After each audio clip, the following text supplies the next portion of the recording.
Well, I think we've got everything packed, and Nancy's upstairs unplugging the toaster. And I guess we're ready to go. But in case anyone's wondering whether this trip is necessary, let me say a word or two about what we hope to accomplish.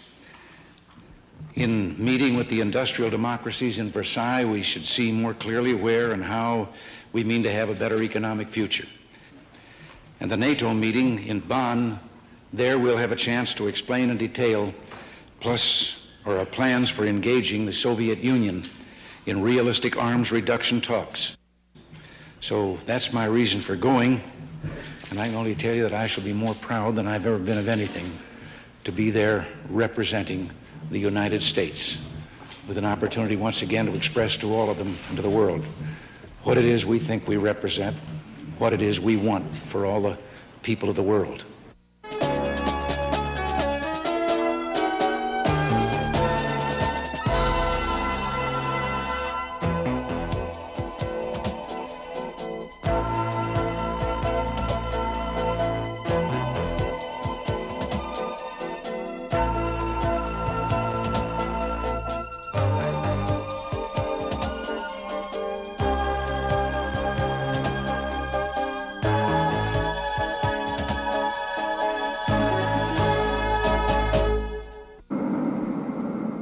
It was President Reagan's first major trip abroad, a tightly scheduled 9-day visit to France, Italy, the United Kingdom, and West Germany.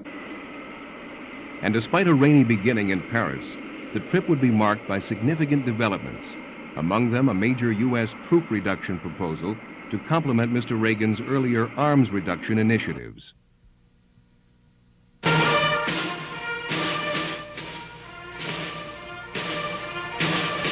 The official welcome by French President François Mitterrand came under clear skies the next morning, beginning with Mr. Reagan's review of the guards at historic Élysée Palace. The president had scheduled 2 days in the French capital. He wanted to assure himself adequate time both for talks with Mr. Mitterrand and to prepare for the trip's first major event, the economic summit at Versailles. Lunch in the early 18th century splendor of the palace, which was once owned by Madame Pompadour, was strictly a stag and private affair. Mr. Reagan later declined to go into specifics about what had been discussed. I just want to take this opportunity to thank President Mitterrand and the people of France for the warm hospitality that we have enjoyed and are enjoying here. So, merci beaucoup. The palace at Versailles is possibly the most famous in the world. The 8th Economic Summit of leading democratic nations was described by the press as the most lavish ever held, a red carpet affair that even Louis XIV, who built the palace, would have admired. President Mitterrand and other heads of government were determined to press Mr. Reagan for a reduction in high American interest rates, which they say strengthen the dollar at the expense of other currencies and help weaken the economies of European nations. British Prime Minister Margaret Thatcher was among those who appealed to Mr. Reagan. His reported reply, in working sessions not open to the news media, was that the interest rates were down from their high by 25%. He said they will drop further soon, as his domestic economic initiatives strengthen the American economy. For his part, Mr. Reagan urged fellow conferees to stop using bargain interest rates to promote trade with the Soviet Union. Helmut Schmidt of West Germany, among other European leaders, had rejected earlier American pleas for reduced trade with the Soviets. Representing Japan at the summit was Prime Minister Zenko Suzuki. Other participating nations were Canada and Italy. After 2 days of meetings, the conferees officially agreed in a communique that interest rates are too high. There also was acceptance of reduced trade with the Soviet Union. U.S. Treasury Secretary Donald Reagan was pleased. I think we accomplished what we set out to do. Remember, this is the first time that the 7 leading nations of the Western world have agreed and set down a record that they will limit their dealings, their financial and economic dealings with the Soviet. When the work was done, the summit partners and their wives celebrated in Louis XIV's Hall of Mirrors, made magic by candlelight. They crowned the evening with fireworks. Next morning, after an early flight from Paris to Rome, President and Mrs. Reagan began another extraordinary day of ritual and glamour with a drive to the Vatican. The President and Pope John Paul II met privately for 50 minutes. Then Mrs. Reagan, Secretary of State Alexander Haig, and others joined them before they spoke to the media. As you know, Your Holiness, this is my first visit to Europe as President, and I would like to think of it as a pilgrimage for peace. The very condition of the world today calls for a far-sighted policy that will favor peace in our day. The next stop in Rome was Italy's presidential palace and a visit with President Pertini. A special message Mr. Reagan had brought to his Italian counterpart was further thanks for the rescue of U.S. General Dozier from terrorist kidnappers. 2 hours later, another country, England, another palace, Windsor Castle. And here the welcoming head of state was Queen Elizabeth II. As she, President Reagan, Mrs. Reagan, and Prince Philip looked on from the reviewing platform, the Grenadier Guards helped establish once again that no one is better at pomp and ceremony than the British.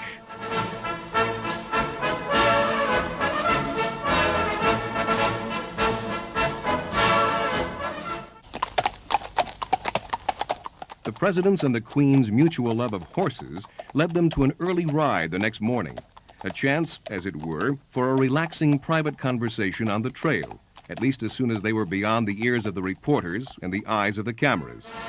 The day marked one of the high points of President Reagan's journey. He became the first American president ever to address a meeting of the Houses of Parliament. My lords, ladies and gentlemen, Mr. President Reagan.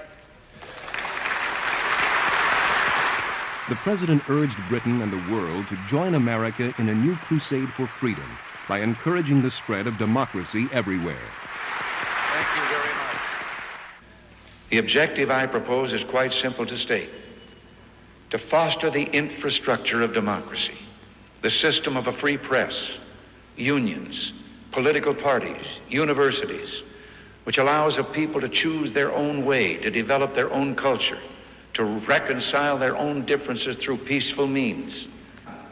We invite the Soviet Union to consider with us how the competition of ideas and values which it is committed to support can be conducted on a peaceful and reciprocal basis. For example, I am prepared to offer President Brezhnev an opportunity to speak to the American people on our television if he will allow me the same opportunity with the Soviet people.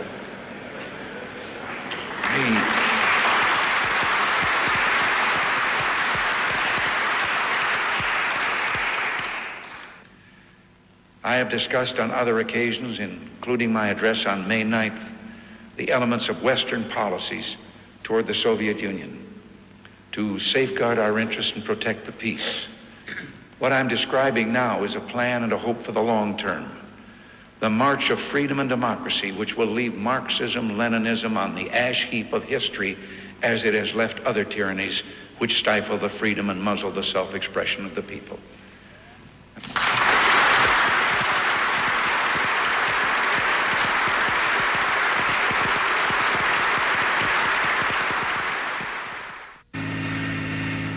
The second major address of the president's tour came a day later in Bonn. But first, a ceremonial visit with West German President Karl Carstens.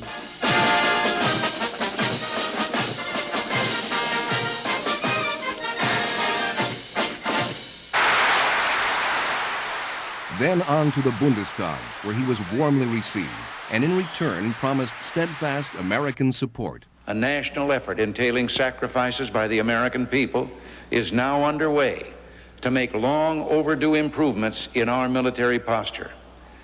The American people support this effort because they understand how fundamental it is to keeping the peace they so fervently desire.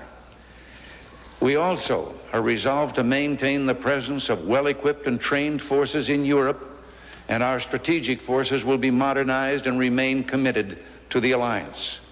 By these actions, the people of the United States are saying, "We are with you, Germany. You are not alone."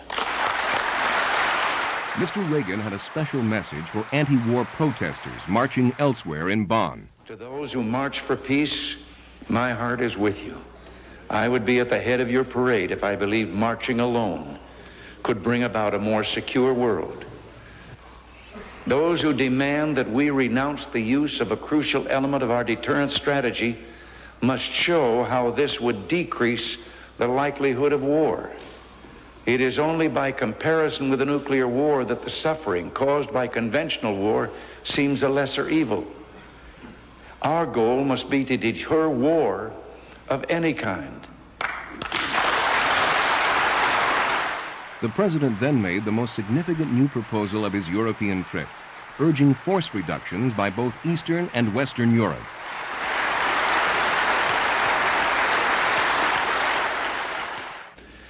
In recent weeks, we in the alliance have consulted on how best to invigorate the Vienna negotiations on mutual and balanced force reductions.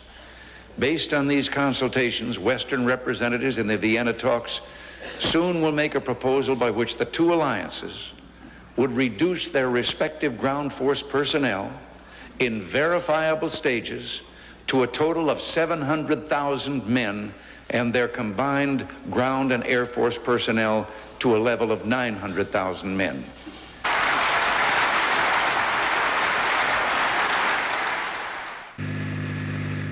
Mr. Reagan's chief aim at the following day's meeting of the NATO alliance was a united front to back the United States in its arms initiatives with the Soviets. He wanted agreement that negotiations succeed only from strength. But the first order of business was to add the Spanish flag to the flags of the 15 other NATO countries. Spain has just become a member. Musicians played as the 16 heads of government and their staffs gathered. The alliance leaders discussed all three of Mr. Reagan's major arms negotiation positions: for strategic arms negotiation talks, or START, for his zero-option solution on medium-range missiles, and for mutual reduction of troop strength. The leaders then gave the president what he had asked for: full backing for the entire negotiating package, and in return he supported their call for genuine détente with the Soviet Union. In Berlin, the last major stop before heading home, Mr. Reagan was greeted by many GIs from the 6,000-man Berlin garrison and by members of their families. Before visiting the Berlin Wall, he said he had questions for the Soviets. Why is that wall there? Why are they so afraid of freedom on this side of the wall? In fact, I may stuff the question in a bottle and throw it over the wall when I go there today. The president then viewed the wall from a point known as Checkpoint Charlie. As he looked into East Berlin, he said the Russians put up the wall because they know freedom is catching. The wall, he said, is as ugly as everything it stands for. A crowd of 20,000 West Berliners waving American flags later applauded Mr. Reagan when he spoke to them in their native tongue. Berlin bleibt doch Berlin. Berlin is still Berlin.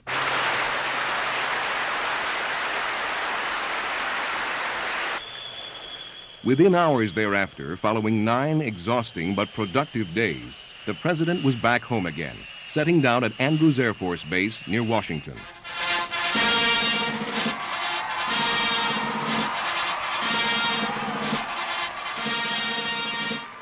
Ladies and gentlemen, the President of the United States and Mrs. Reagan.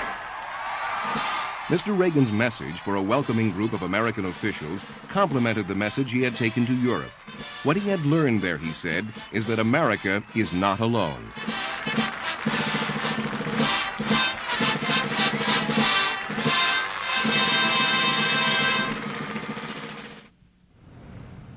In an interview at the State Department in Washington, the impact of President Reagan's European visit was discussed by HUGH SIDEY, Washington contributing editor of Time magazine, and 2 high-ranking department officials: Robert HORMATS, Assistant Secretary for Economic and Business Affairs, reasonable means of resolving these differences. and Richard BURT, Assistant Secretary Designate for European Affairs. Mr. SIDEY first talked with Mr. HORMATS. We're back in Washington now after that rather remarkable journey, Mr. HORMATS, and so let's talk about some of the results. Naturally, we like to rate them. That's one of the first things. How did you rate this summit meeting? The summit came off quite well, I think. Leaders managed to reach agreement in many areas. Some of the agreements were harder than in others, but I think they managed to address the issues head on and to come to some type of an agreement in almost everything they dealt with. Was that first matter of President Reagan as leader, as a man who brings the most to a meeting like this, has the most wealth, and of course underlies the defense. Some doubts about him, whether he understood policy, economic matters. How did he conduct himself and how did they react to him? The President came in with some strong ideas about what he wanted to get out of the summit. He pushed them very effectively in my judgment, and I think as a result we got agreement in a number of areas that were very important, not just to us, but important to the West in general. I think he came in with an attitude that what we need out of these summits is not a victory for any one country or any small group of countries, but progress which moves the West forward, which strengthens Western economic partnerships. If I read the comments right at the end, he didn't quite satisfy those who were very upset about our high interest rates. It's probably true that there are still some doubts as to whether the United States can get its interest rates down. I think those doubts largely surround whether or not a consensus can be reached between the executive branch and the Congress on the question of a budget resolution. Was there not some pressure put on him, though, to do more? A number of people did raise the point that it was particularly important that he and the Congress work out a compromise in this area. And this was a concern in the minds of a number of leaders, and I think the President took this as a very constructive comment. One of the other things, of course, that came up was this desire to stabilize the currency markets, and that was one of the principal issues. Now, what came out on that? Was there anything that you see that actually advances this? There were two elements task? which I believe are important. One, we agreed to undertake a study to look at past exchange rate intervention to determine when it has worked and when it hasn't, to get a better sense of what we can do and what we can hope to achieve in the area of exchange rate intervention. And we have an open mind with respect to this study. Second, work has been undertaken or will be undertaken very soon to try to develop a greater sense of cooperation among the major economies of the West under the context of the IMF to try to set medium-term economic policy objectives in common with one another so that they can encourage one another to achieve stable economic growth over the medium term. And that, too, will have, I believe, if convergence occurs, a stabilizing effect on exchange rates. We also made a particular point of indicating that we did not take the view that we should never intervene to counter disruptions in exchange markets. On the contrary, the view was reinforced that when there are disruptions in currency markets, we will from time to time intervene. We've done it once before, and we did it just a few days after the summit to help to stabilize currencies. I see. One of the other issues, of course, is this matter of credits to the Soviet Union. Mr. Reagan, as you well know, would like to tighten that vice a little bit and bring a little more pressure on them. Well, you're right. We didn't get as far as we would have liked in that area. We believe there is a problem here. There's a problem that we have, first, the third largest economy in the world, the Soviet Union, which should not receive subsidies paid for by Western taxpayers. Two, at a time when the Soviet budget is increasing, the military budget is increasing, it is not in the interest of the West to provide, through government support, credits which ease the Soviet economic pressures. It's not aimed at economic warfare. It's simply saying that the West should not be subsidizing the Soviet economy, particularly when subsidizing the Soviet economy or helping them out through government credits makes it somewhat easier to increase their military expenditures. And when they increase those military expenditures, we then have to increase our own military expenditures to compensate, and that costs more taxpayers' money in the West and leads to increasing budget difficulties in the West. You're still going to press for that? Yes, we believe it's important. There were some concerns about free trade, as you well know, the Yes. building up in this nation of some kind of protectionism sentiment, and particularly on the matter of steel. As you know, we have the court cases going along on that. Was any of the poison drained out of that? I mean, can you reconcile these various national interests? I must confess I didn't see much that was done this time. Several things were done in the trade area. First, I think, as you correctly point out, trade problems remain. And They were there before you went. They were there before we went, and they weren't all resolved at Versailles. That's exactly right. And trade pressures really remain a very vulnerable element of the world economy today. Agreement was reached to try to strengthen the GATT system, the international trading system. Agreement was reached to make concrete progress in the upcoming ministerial meeting of the GATT, which will take place in November, to improve the trading system.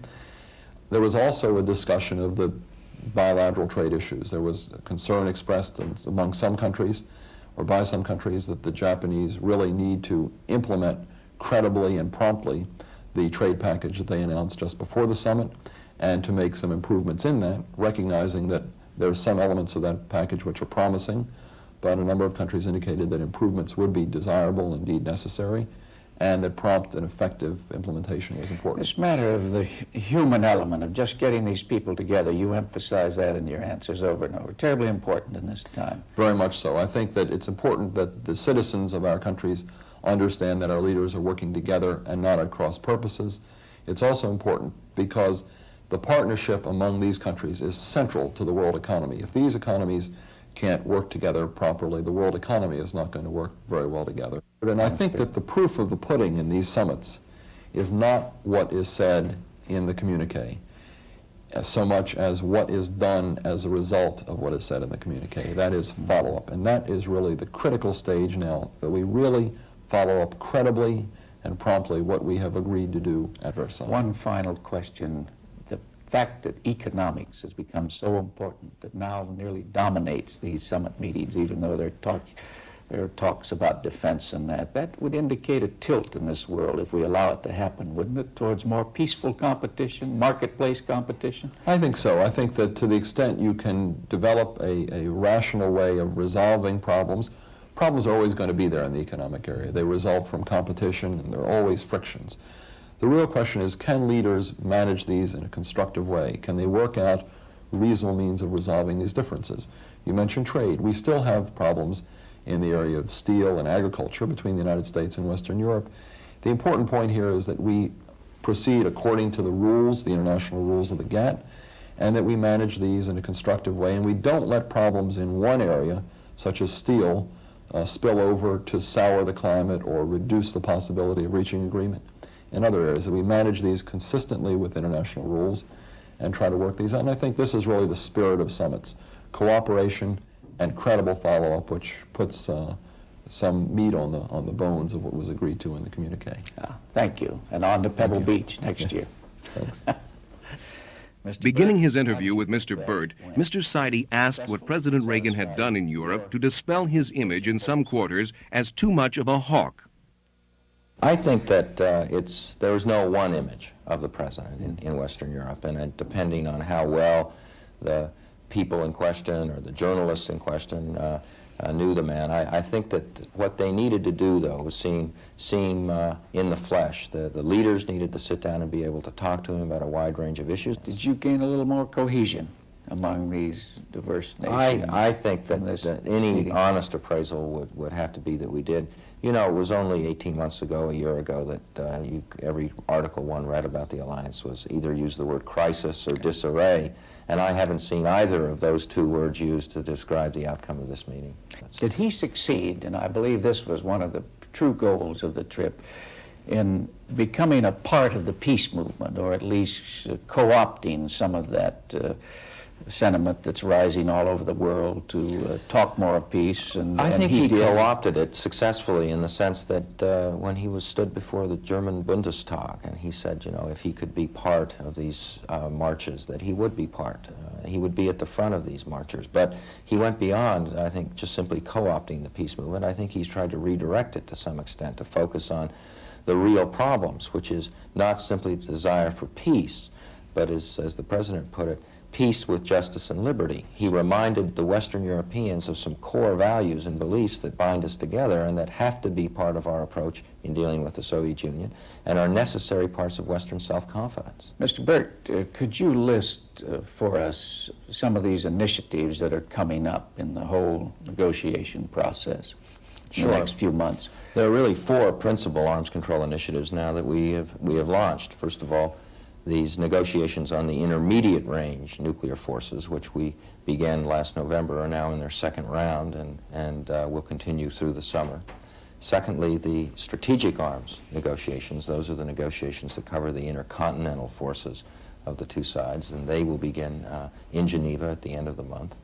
Thirdly, we have this new, fresh approach to conventional forces in Europe, and we will be, hopefully very soon with our allies, presenting a new draft treaty in Vienna where those negotiations are taking place. And then lastly, this new initiative, the so-called Berlin Initiative that the President talked about when he visited Berlin, and that is the nuclear confidence building measures. And these are efforts to reduce the risks of a nuclear war by exchanging more information between the two sides, maybe upgrading the hotline, taking steps along these lines. What about some of the specifics? For instance, the proposal to reduce troop levels over there. Is that going to get any place? Well, it's too soon to say. This all goes back, and I think this would be one sort of overall theme I'd want to stress. We shouldn't look at the President's visit to Europe in a vacuum. It's really the culmination of a year's effort, really, to put together an integrated security and arms control approach. And last November, you might remember, when he introduced his arms control proposal for intermediate range forces, he said we would have a proposal for strategic forces. And he said we would also have a proposal to cover conventional forces in Europe. And this was the specific proposal. We think that it's time for a fresh approach. We've been hung up in those negotiations for 8 years. The primary problem is still one of being able to agree on the data, that is the overall number of Soviet and Eastern European troops that are actually in the guidelines area that's under discussion in those negotiations, and that's still going to be a formidable obstacle. But we've demonstrated good faith now. We've come forward in this area, as in the strategic arms area, with our own initiatives. Now it's time for the Soviets to respond. They seem somewhat upset at Mr. Reagan's visit. Why? I think that they've had it easy, really, for the last 3 or 4 years in Europe. They've had their own peace offensive. They've been taking political initiatives. And then, frankly, I think we in the West have been somewhat lackadaisical, both in the United States and Western Europe. And now we're answering the Soviets. We're not answering them in a confrontational way, but we're coming forward with initiatives of our own. And now there's something of a battle for ideas underway, and we think we can win it. You talk, I guess, basically about what the President called a crusade for freedom. And the imagery has been terribly important in this whole episode. You'd say that was established pretty well. I mean, here is a man who is leading a crusade, somewhat like the old Eisenhower. Well, I think so. You know, one of the messages we wanted to get over to the Allies and to the American people is that, you know, our security policy and our Western alliance is not just a marriage of strategic convenience, but that there are some ideas that bind us together, and we shouldn't be ashamed of those ideas, that those ideas have relevance for people in Eastern Europe. They certainly have relevance for people in Poland, and those ideas have relevance for the Third World. See, one other thing that's very broad, but on everybody's mind, is I guess, the likelihood of major war. Is that diminishing despite all of the other conflict around the globe, the smaller wars and that? Is it less likely, do you judge, in this time? I think it probably is. There is a great interest and concern about the prospects of a nuclear war. But you know, the fact is that deterrence, East-West deterrence, has worked for over 30 years, and we've seen over 100 conflicts in the Third World. I think that we can manage deterrence responsibly. We can manage it by maintaining a military balance, and that's what NATO leaders agreed to do, and we can manage it through efforts at arms control. So I think the likelihood of a major conflict is going down. What we have to do is continue to keep a very close watch on it. There's going to be no major breakthrough in this area. What it really requires is persistent negotiation and persistent efforts to maintain the military balance. What is your next major effort now to keep the alliance together and to push this process of peace forward? I think we have two things we want to do to follow up from the President's visit. One, I think we need to maintain the new consensus we have on a balanced approach to negotiation on the one hand and the maintenance of the military balance. And secondly, we want to get our allies to also recognize that their economic relationships with the Soviet Union and Eastern Europe have a political factor themselves that needs to be factored into our overall U.S.-Soviet relationship and East-West relationship. Any new summitry for Mr. Reagan? Not in the immediate future. Not to me. You're going to rest him up here and take him back later on. That's right. I see. Fine. Mr. BURT, thank you very much. Thank you.